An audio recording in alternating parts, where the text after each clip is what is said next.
Everybody, welcome back to the Advancing Man Project podcast. I am your host, Dave Whitley. Welcome to the show. Today, I am very excited to have Oliver Levy. He is a guy that is a parenting coach. I first ran across him on Instagram, and that's where I encourage you to go find him as well. His Instagram handle is Coach Oliver Levy. That's Levy is Levy on Instagram. And if you are interested in any of the other resources that he has, he's got a link tree on there. You can find all that. But Instagram is his primary. Well, that's where I found him. So that's the primary place to find him on there. He lives in Toronto. He has been a parenting coach for 9 years.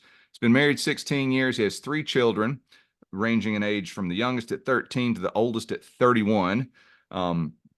He's worked in youth community for 12 years, studied child psychology, human development. He hosts emotional intelligent workshops and coaches parents on relationships and parenting. Is in the process of developing a new product for parents called Parenting on Demand, and sadly lost his mother recently and had a live stream funeral, which I think any parent would love to know that's what a child did for them. That was back earlier this month. And one thing that he says in his bio that he is a retired yeller, and that's the first thing that I want to find out from him. So Oliver, welcome to the show. I'm looking forward to helping you promote your message. I think you're doing a lot of good stuff out there. And tell me, what is a retired yeller?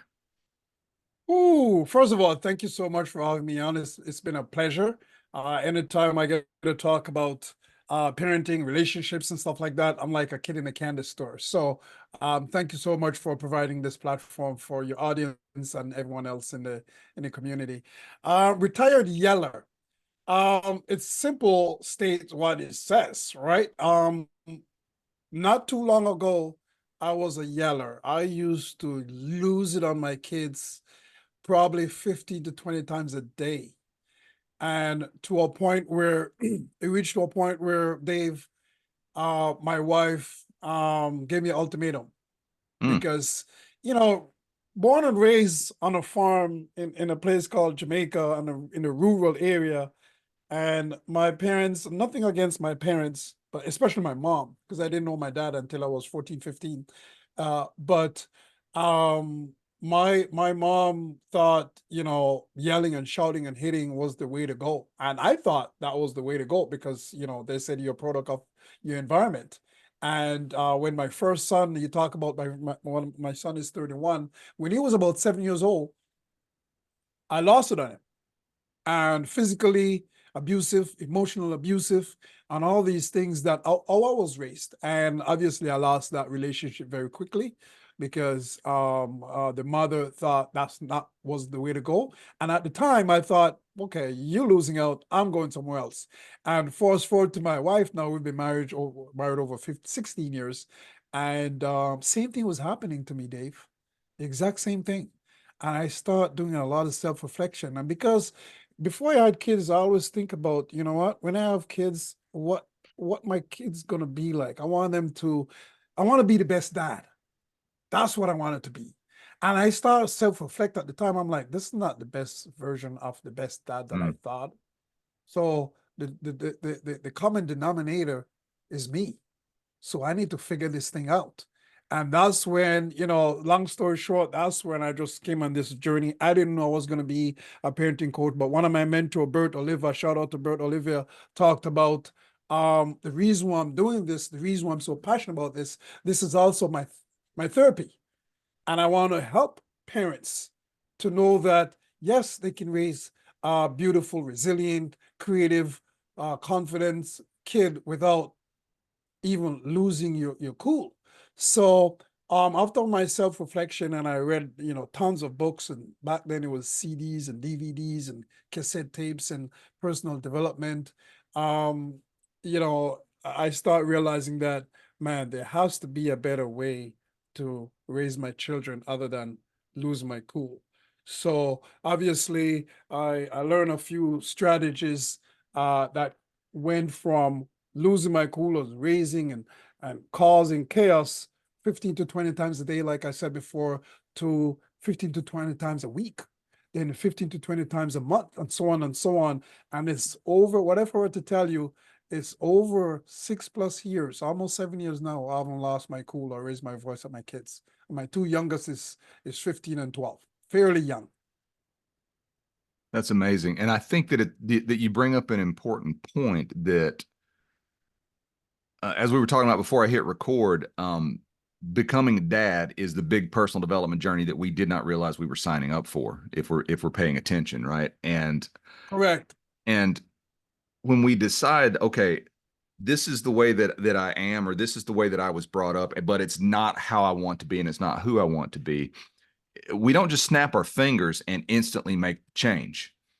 It takes persistence. It takes discipline. It takes strength. It takes dedication and consistency over time of that awareness to be able to have a situation where your subconscious kicks in and you go on autopilot from whatever you were raised, whatever situation you had when you were a kid, or whatever those unchecked beliefs are. And I'm a big fan of the Correct. saying that if you want to understand anything, you have to be willing to question everything, because Right. everything has to pass the test, right? And so when you find yourself slipping into that moment of I want to yell, or I want to give the kid the silent treatment, or I just feeling frustrated because a 4-year-old is doing something that a 4-year-old does, and we try to apply grown man logic to it, or grown up logic to it, it's like, why are you doing this? It doesn't make sense. Well, it's because it's a science experiment for them, and that's not how their brain operates. But we can't, unless we match where they are and understand where they're coming from, we are going to be frustrated by that. And so to recognize that coming up and be like, wait a minute, I'm slipping into the old repeating Self. pattern rather Correct. than stepping into the new, better version of who I want to be. That takes time, and that takes a tremendous amount of effort. And it's some of the hardest work that we'll ever do. So I really love that you laid it out, that you went from 15 or 20 times a day to 15 or 20 times a week. And you actually acknowledge that as this is progress. I can see improvement. If someone shows up and they're like, I'm 40 pounds overweight, they don't, no one expects to be 40 pounds lighter in 2 days, Right. right? Exactly. But for some reason, we think about when it's mental or intellectual or emotional or behavioral changes that, well, I should not do that. And then in comes the guilt, right? And I beat myself up because I messed up again. And then that perpetuates the Right. cycle. Right.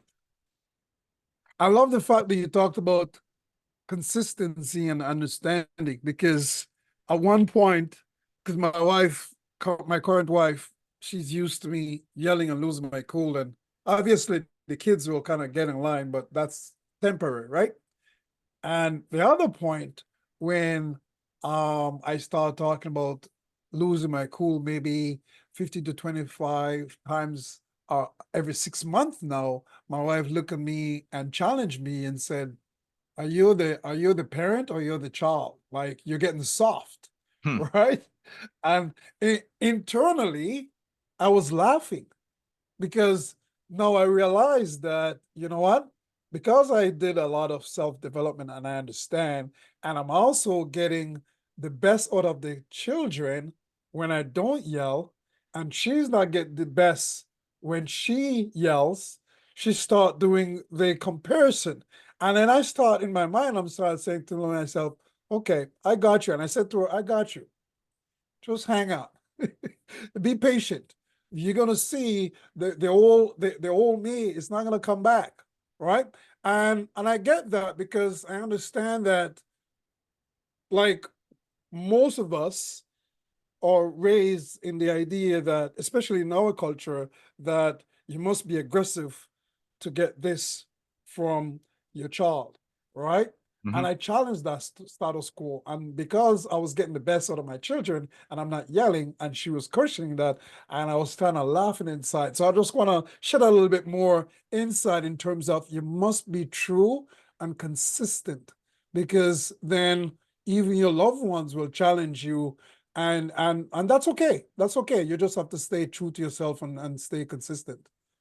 Yeah, that's one of the things that I run into in some of the Facebook groups that I'm in. I'm a moderator in a few different dad groups and that sort of stuff.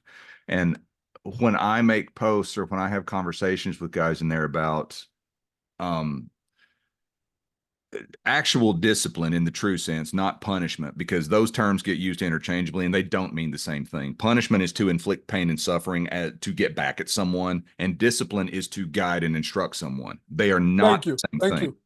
you. You're welcome.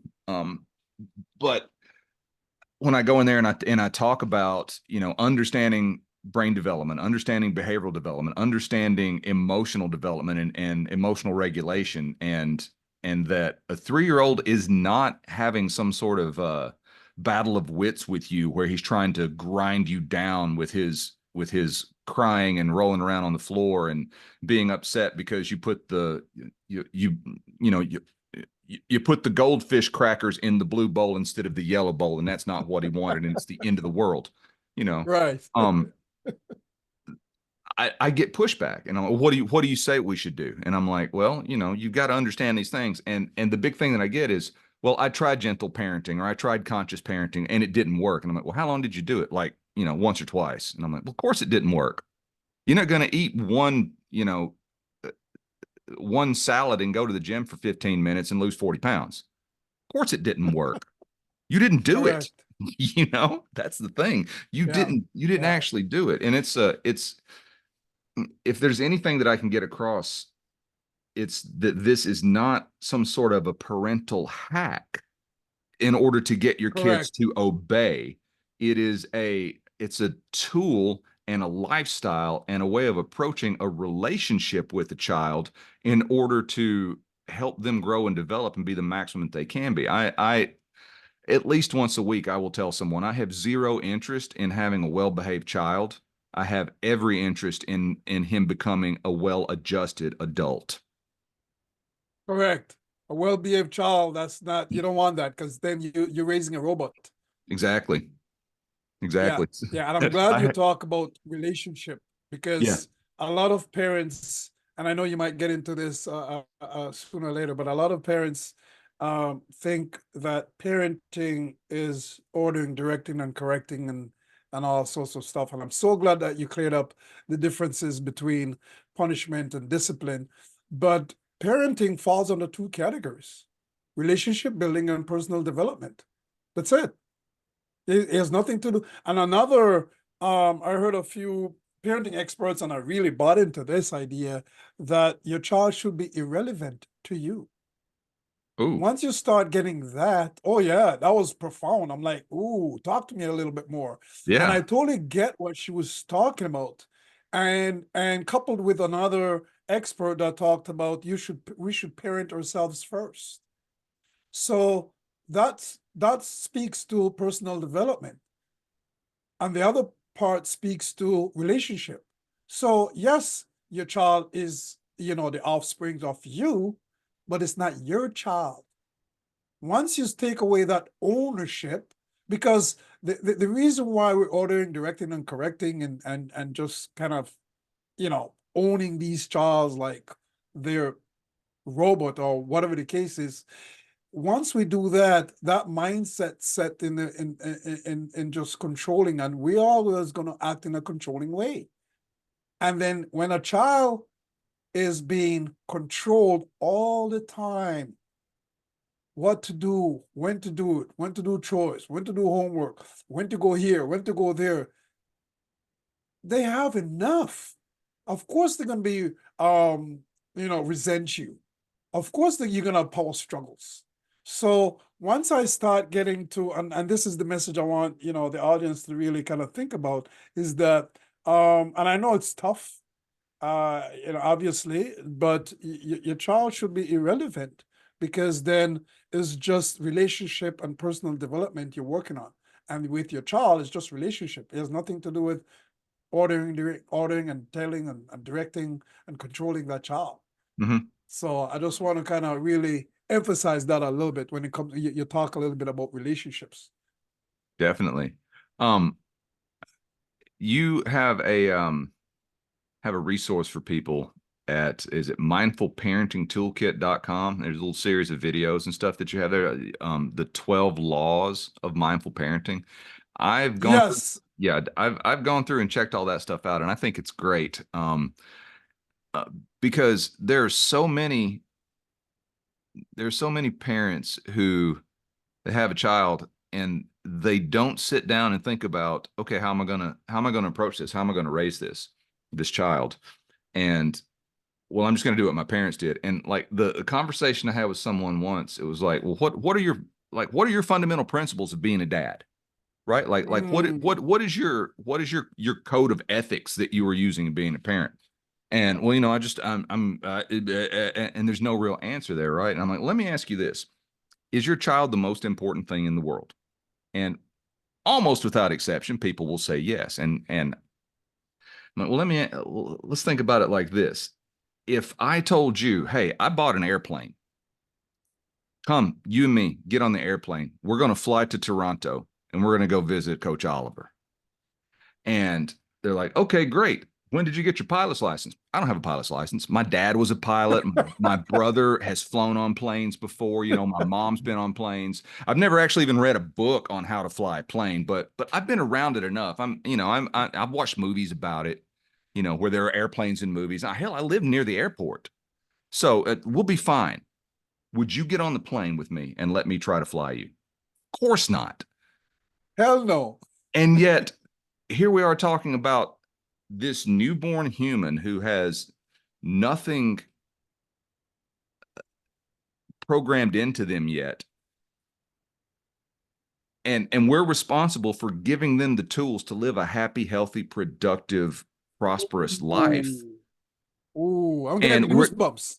yeah, and we're just going to go back on whatever we grew up around. It just doesn't make any sense not to put some thought and effort into deciding, like a pilot gets on a plane, they have a checklist. No matter how many thousands and thousands of hours. I did an interview with a pilot for this show a few months ago, and we talked about that. It's like every single flight. He's been a pilot for 20 years or so, something like that. He was a pilot in the military. He's a commercial airline pilot now. Every single time we go down the checklist because my memory might be faulty that day. Ooh, Right. And so if we don't have, a written, planned out code that we go by, then we're winging it. And for me, my son's emotional, mental, physical health, his development, his ability to relate with other people, my ability to wing it is not good enough for that. correct. I always tell parents that, and you said it so beautifully. I'm just gonna kind of piggyback on what you're saying in terms of when your child comes from the hospital, the very first moment they comes out, or if they're born at home, doesn't matter. You hold that little baby in your hands. Everything you say, your expression, your body language, everything relies on the entire lifespan of that child. So and I'm so glad you brought up one of the laws. One of the laws that, and parents know that, okay, they know that. But when a child reach around 7 or 8, and there's so much the frustrations and so many different things, and the trial and error without intentionality, like you mentioned before, trial and error, not understanding there's only two basic principles why kids misbehave, and we can talk about that if you want. But when I said to parents, the first law that I teach in my program, and I have a few programs, but one of my programs right now that I'm really pushing is the Parenting on Demand, and it's all about small bite-sized pieces of video format, step by step, to kind of get to your results or get to the tools or get to the challenge that you want in the on-demand process, and you can learn it at your fingertips. And the first thing I talk about is parental humility, the law of parental humility. That means you must accept what currently exists. That means you must be humble to understand that your current reality, your current situation is based on your past actions. So if your child is talking back to you, for example, or they're throwing tantrums because you help create that environment. Your child didn't say they're going to talk back to you when they're first born. So you have to have the ability and the understanding. And to be honest with you, these laws that you talked about, 12 laws, help me to some of my friends that know me for years from high school. They said to me, how do you tell parents what to do? You're brave, man. Like parenting is it's so hard, and parents get so sensitive. How do you do that? I said, I don't tell parents what to do. I help them to understand what they're doing or what they're not doing. It's not aligned with their child. So once I use, and these laws help me to send that message across, and I use analogies like you are a farmer, right? As a farmer, your child's mind is your garden. Hmm. So just like you talk about, you have to approach your garden with intentions. So your garden must need tender loving care, water, and sunlight. That's it. You can't just plant the seed and walk away and say, I'm going to come back with some sweet, juicy apples. It doesn't work like that.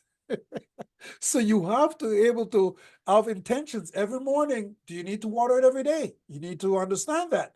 Do you need to, you can't use the same tools that you're watering it. It's the same tools you pull away those bad weeds at root. You got to use different tools, right? So, yeah, I just use the parental humility to drive that message home when it comes to one of the 12 laws of parenting. Yeah, to that point, when my son was first born, we brought him home. We had him, he was 3, 4 days old. I don't know how old he was. He was less than a week old, and he's sleeping in a bassinet in our living room, and we're just kind of sitting there. And my wife and I had been dedicated watchers of the television show The Walking Dead. Love that show. It was a great show. But we're sitting there and we have the TV on, and he's laying there asleep, and we're catching up on Walking Dead, right? And I'm like, something feels off about this to me. Something doesn't feel right about this.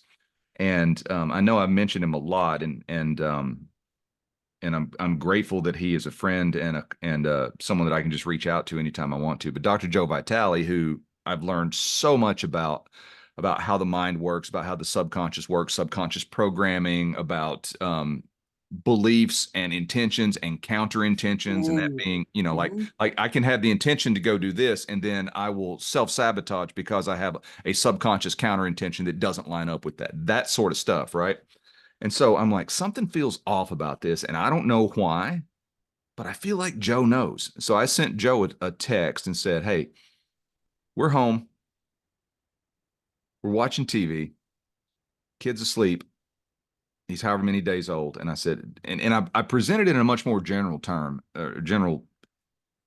way. I said, when things are going on like TV, media, stuff, people's conversations in the room floating around, like energetically, spiritually, metaphysically, however you want to think about that. I'm like, what happens when you have a blank slate child like that at that level of development? And he sent back a 3-word text that changed everything in how we were doing that. He said, he'll absorb it. And I'm like, Yep. so if my son is sitting or sleeping in the bassinet at 5 days old and we have The Walking Dead on television, he's absorbing some element of that on an energetic level. And I'm like, okay, 1,000%. thousand, and I believe that to be completely true. And so we wrote down on our stuff, like this is where we are. And we would go visit people and they would think we were out of our minds. We'd be like, would you turn the TV off? He's asleep and he's 4 months old. I'm like, yeah, I know. Will you turn the TV off, please? I And love it. I and love as it. he's gotten older, that's become less of an issue. But so Yeah, if we go over now and like someone's watching, I don't know, some movie where people are getting shot up or there's monsters or something like that, he will be like, I don't like this. But if it's like, sports or something, we don't really care that much. He doesn't pay that much attention to it. But the thing that you said about you've got him when they come home, and literally everything in the environment is being downloaded, and it's becoming a part of what is going to be going on with them when they're 35 years old. And I think correct. and I think there's a lot of stuff that we perpetuate ignorantly, unknowingly, that adds to that. That's just part of culture. Like I think that I think about all of the grown-ups that I've worked with in personal development stuff, and having them work on primarily their internal conversations, their self-talk. And Yeah. and and the question I ask is like, if you knew someone who talked to you the way you talk to yourself about you, would that person be on your side, or would you be like, screw that person, you Ooh, know? You know, so ooh. whose side are you on in your own self-talk? And I'm like, but beyond that, the way you interact with yourself is what your child is picking up. Your talk about you becomes their talk about them, right? And so I had to do a lot of cleaning and clearing around that. It's interesting that you said that. Quick story here. When Yeah, both yeah. my kids, my youngest ones, when they came from the hospital, the moment they came in, well, I was talking to them before when they were conceived, right? Yes. I'm always Hmm. talking and singing to them, all right? Because what your mentor talked about, I knew all these things. And so as soon as they came in, I introduced them to every single part of the house, Hmm. everywhere.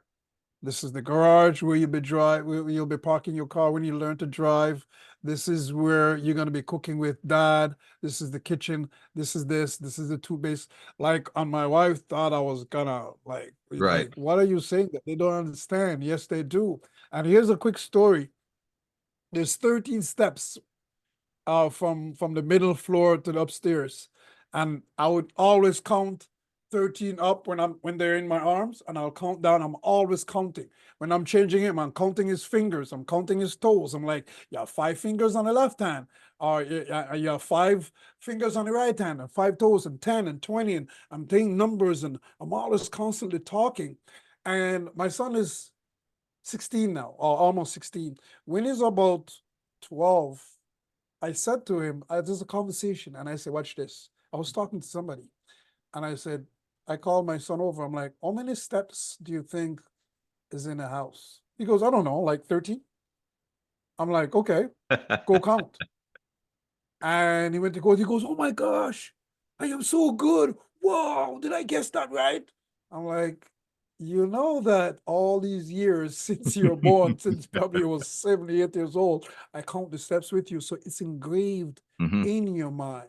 And he's good with numbers. Math is his favorite subject. So is well, not my daughter's favorite subject, but so my daughter's very good with numbers. And it's because numbers was an anxiety for them because they kept on hearing it. So I just want to kind of shed a little bit more light into what you're talking about in terms of they observe it. They observed it all Yes, the time, definitely. constantly. Definitely. Their And surroundings, man. and you mentioned earlier about the mind being like a garden.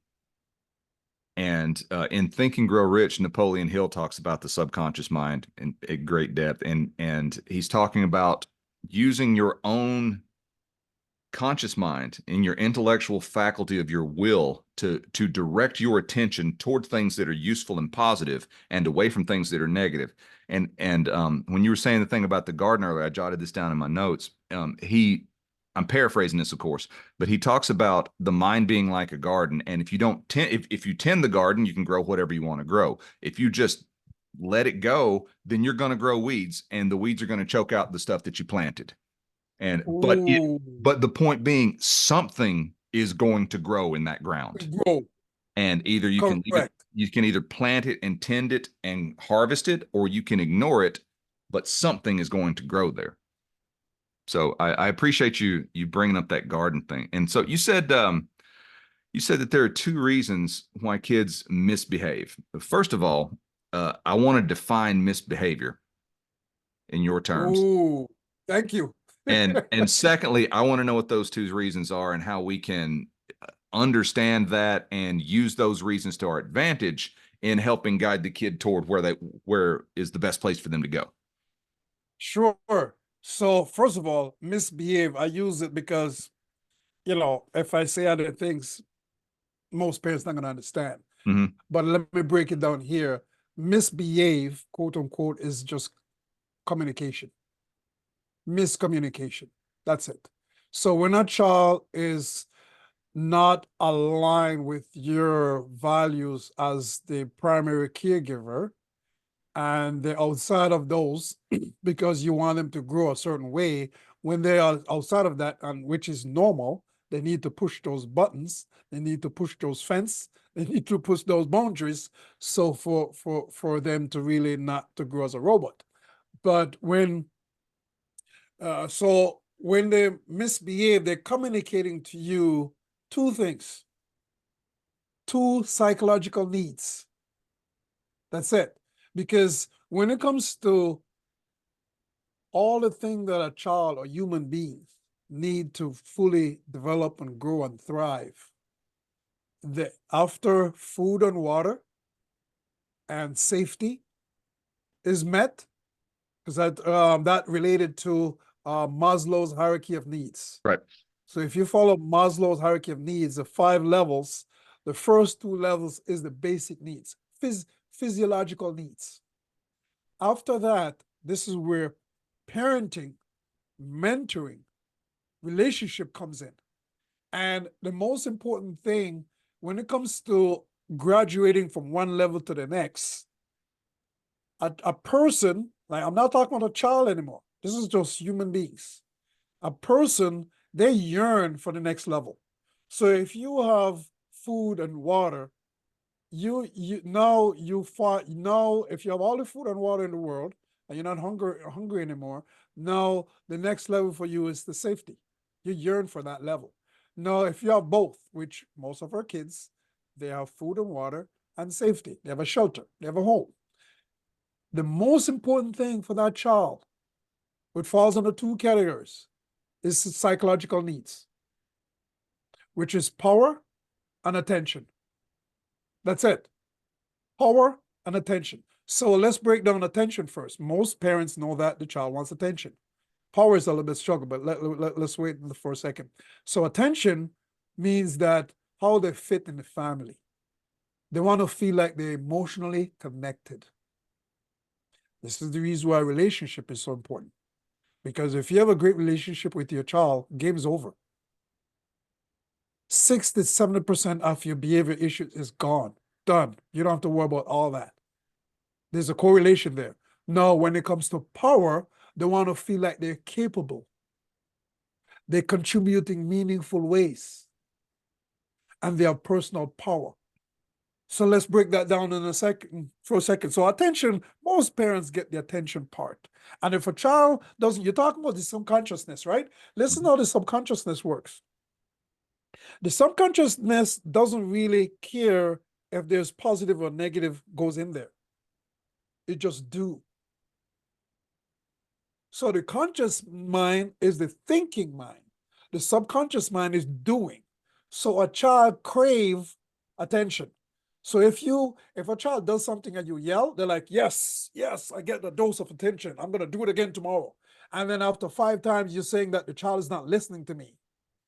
That's called miscommunication, misunderstanding. So the child is not misbehaving. It's a misunderstanding between you, the primary caregiver, and the child itself. Now, when it comes to, so parents get that for the most part. Now, when it comes to power, if you take a newborn baby right now and put them down on the change table, and you hold that baby down for 7 seconds, they start squirming around.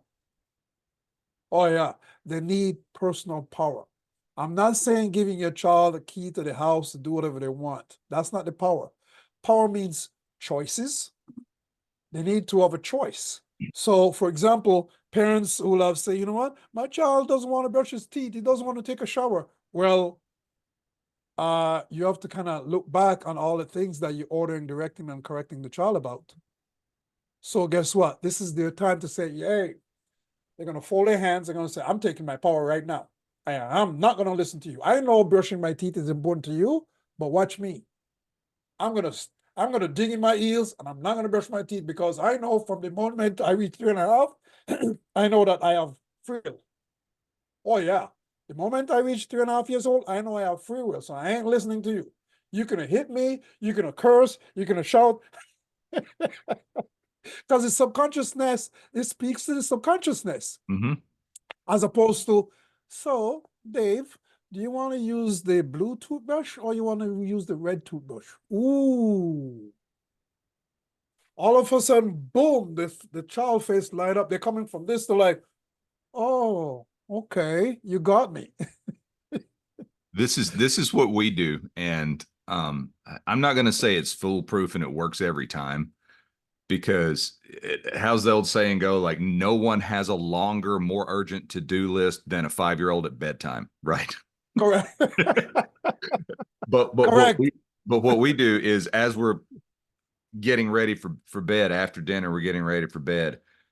I'll ask my son, "Do you want to brush your teeth first, or do you want to go pee pee first? Which one do you want to do first?" Ooh, thank you. Options, Yeah. choices. And sometimes he will be, I don't want to do either right now. I want to do this thing. And so, we have to kind of work with that. But sometimes this was a beautiful moment when he did this. He stopped and thought about it, and he says, "My body says it doesn't need to go pee pee. Let's brush teeth first." There you go. There you go. So I so love it. I so love the there's way you the articulate that.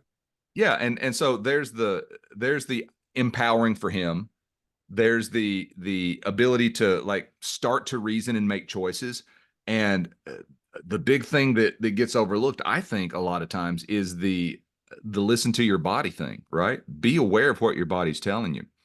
And I know that shows up as a lot of frustration for parents at meal times, because the very thing that you're talking Correct. about is, it happens at meal times. And it's like, you're going to eat what I tell you to eat, and you're going to sit there until you eat it. Well, now you have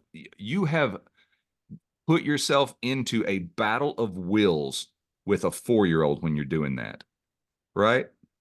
And Correct. and as a grown up, how would you feel if you weren't hungry and I said, "You're going to sit there until you eat that, and I'm not going to let you move"? Ooh, You know, as a grown up, you'd be like, "Screw you," right? So, correct. I love the way I you always, I approach always that. use the analogy. Sorry, but I always use the analogy where when I'm getting this message across to parents, and I say, if I invite you over and I kind of research your culture and everything that you like and the food that you like, they show you what like to watch and all that stuff. And the moment you come into my home, I said, yeah, can you go wash your hands, please? I'm also, and when you come out of the washroom, I noticed that your elbow didn't wash because you didn't wash the whole thing. This is pre-COVID time, right? So can you go back and wash your elbow? You're a grown man. And can you put your shoes, no, no, not on the left side, to your right side? And just so you know, this house, bedtime is 9. I know you're grown, but 9 o'clock, lights turn off and everything like that, and TV doesn't turn on until 6 o'clock. And we're gonna serve dinner at 7 o'clock. So right before dinner, you're gonna turn off the TV. You're gonna have supper, and then right after that, half an hour, you must read a book. Everyone, look, there's bookshelves all around.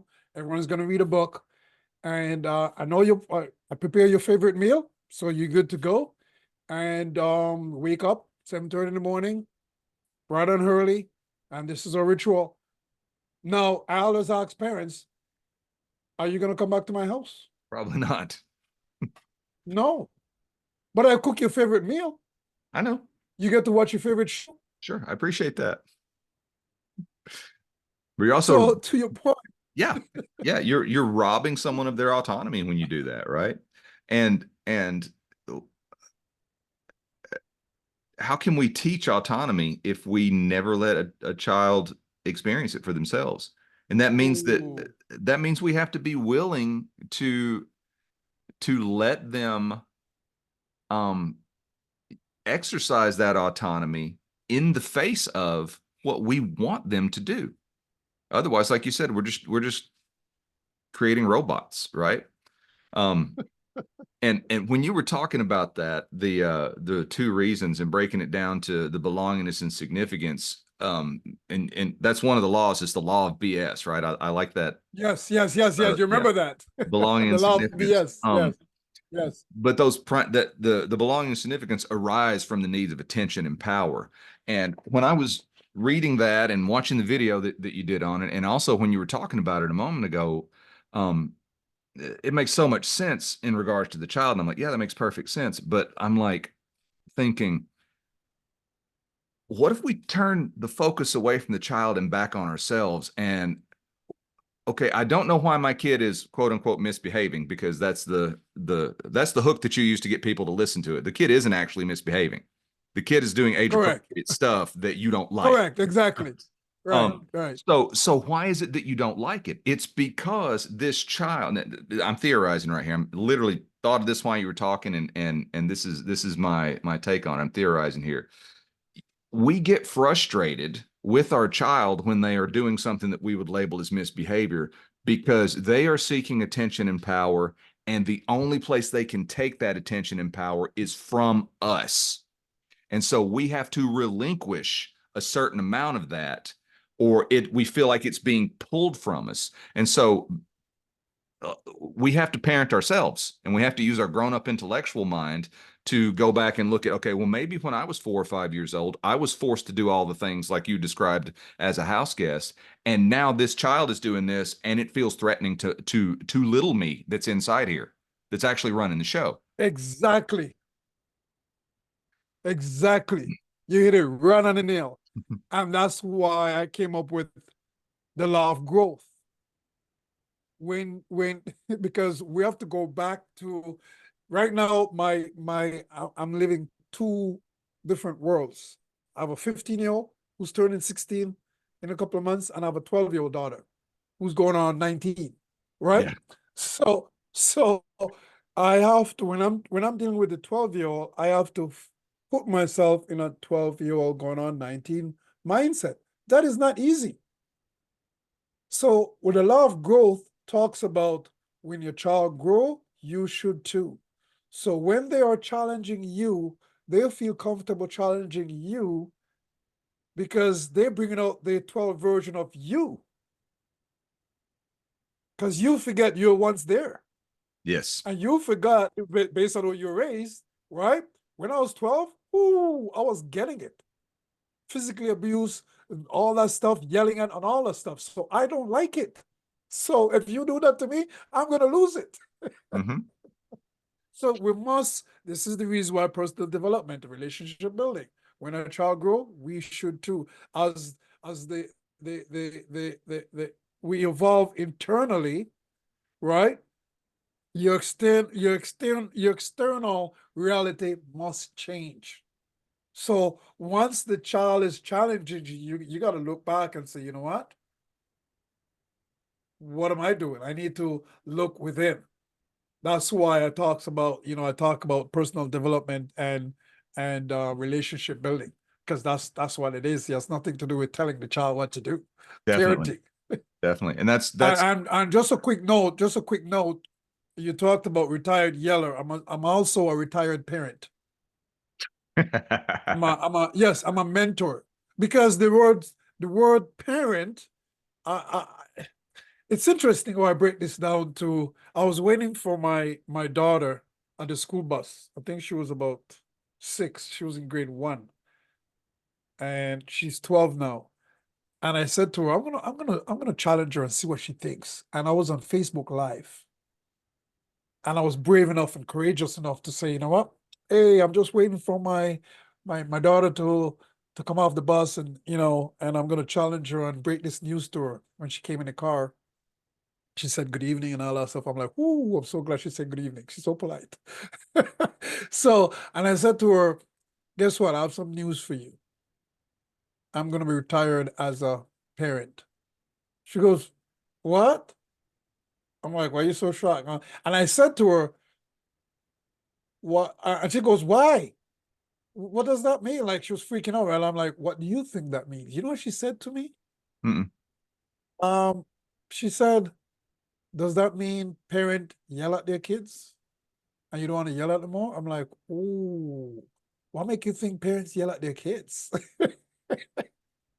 So my point I'm trying to say is the word parenting kind of mess parents up Mm-hmm. in terms of the need to parent. That means there's a hierarchy there. That means there's a controlling there, right? Everything is the parent version of that, or the parent of this, and different terminology when it comes to parenting. So I say, you know what? I'm gonna get rid of that parent. I use it now just so parents can understand, but I'm Mm-hmm. gonna call myself a mentor. I'm a Yeah. mentor to my kids. I just want to kind of plug that in to say, yeah, I'm also a retired parent. I'm a mentor to my kids. Yeah, that's really good. I like that. And it makes me think of Fred Rogers. I don't know if you've ever read the biography about Fred Rogers, but he was a fascinating. No, no, no. You know what? I need to. A lot of people always. I need to get into biography. Biography is so good. I'm not a fan of biography. No, you know what? Let's change that. Words are powerful, and I'm getting better at biography. Yeah, I like Yes, that. because words are powerful. Yeah. Well, one of the things that he insisted on with his TV show is that he did not use the word parent. He used the word grown up because all kids have a grown up Ooh. that takes care of them. And he realized that some kids didn't have parents. Some kids were being raised by aunts and uncles or grandparents or whatever, you know. And so he Correct. Yeah. he insisted that that grown-ups be referred to as grown-ups because that made it more relatable to the children. Yeah, he was a fascinating guy. And like Mm. anytime I ever find myself stuck in a spot where I'm not sure what to do, I think, okay, how would Fred Rogers handle this? Which means my default is always going to be kindness and advocating for the kid, which uh, Correct. which is Right. easy to say, Right. really easy to say. um, Yeah. Yeah. yeah, Especially when you're in the moment. yeah. Um, I have one other quick question for you here, and then I want to do some rapid fire questions, and we'll wrap this thing up if that's cool with you. Yeah. Um, Yeah. you Yeah. That's cool. you talked about that your favorite law to teach is law number 5, the law of parental responsibility. Quickly tell us Ooh. what that is and why is it your favorite thing to teach? The law of parental responsibility is kind of goes back to what we've been talking about in terms of it's our responsibility to, because we have to remember we co-create the environment for our kids. And because we co-create the environment for our kids, we must take responsibility for how we must take ownership as parents. We must be responsible of how our parents carry themselves.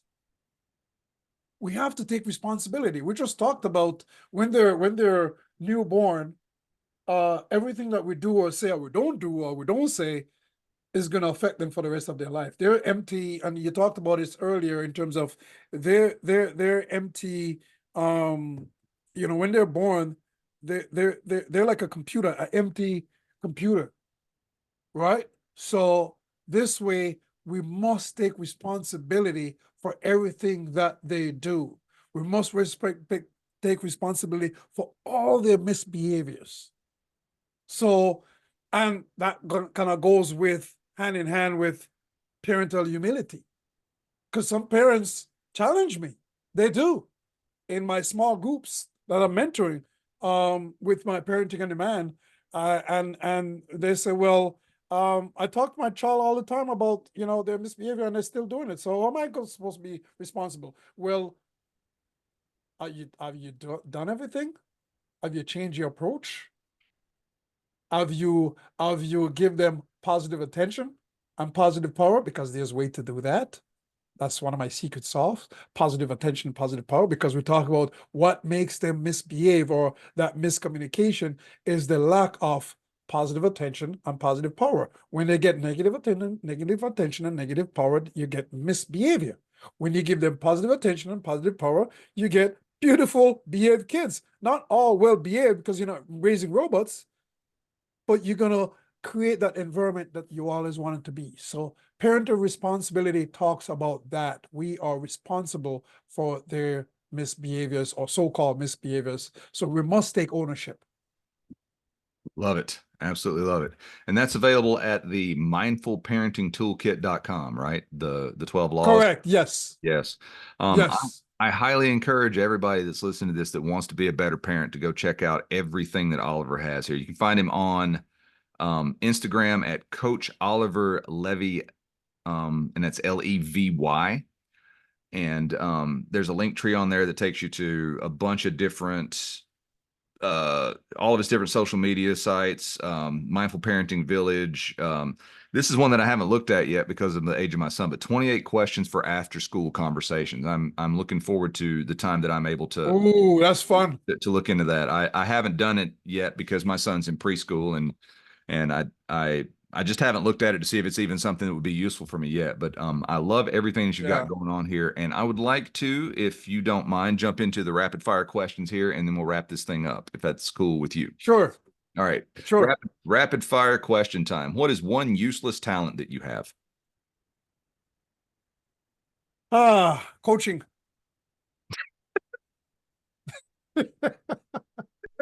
I totally get that. I understand that so well. What is a personal mantra or a personal belief that you want to ensure that you pass on to your children? Ooh, connect before you correct.